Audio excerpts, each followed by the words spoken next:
সারিয়াকান্দিতে যৌথ বাহিনীর অভিযানে প্রায় ৯ লক্ষ টাকার নিষিদ্ধ জাল ধ্বংস। বৃষ্টিকে উপেক্ষা করে মাছের অস্তিত্ব রক্ষায় বগুড়ার সারিয়াকান্দি যমুনা নদীতে যৌথ বাহিনীর চলমান অভিযানে ৩২৪ পিস অবৈধ জাল জব্দ করা হয়েছে। মঙ্গলবার সকাল থেকে সন্ধ্যা পর্যন্ত বাংলাদেশ সেনাবাহিনী সারিয়াকান্দি সেনা ক্যাম্পের senior warrant officer Abu Nasr নাইমের নেতৃত্বে প্রেম যমুনার ঘাট থেকে মথুরাপাড়া ঘাট পর্যন্ত এই অভিযান পরিচালনা করা হয়।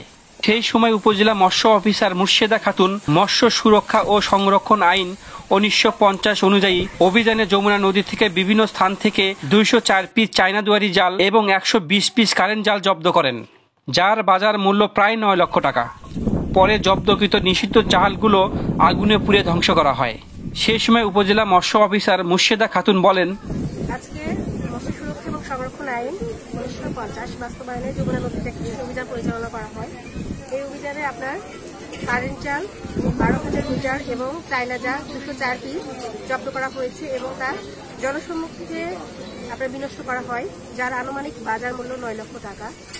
এর পাশাপাশি আমরা আইন প্রয়োগের পাশাপাশি আমাদের যারা মৎস্যজীবী আছেন বা যারা এই ধরনের কাজে লিপ্ত তাদেরকে সচেতন করা, তাদেরকে আরও এইসব কাজ থেকে কীভাবে বিরত থাকা যায় এই বিষয়ে লিফলেট বিতরণ করা সহ তাদের নিয়ে সচেতনতামূলক সভা এই কাজগুলো আমরা করছি, যাতে আমাদের যে মৎস্য সম্পদ, জল সম্পদ, নদীর যে জল পরিবেশ সেটা যেন ঠিক থাকে। এই ধরনের অভিযান চলমান থাকবে।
সুমন সাহা, সারিয়াকান্দি সংবাদ, বগুড়া।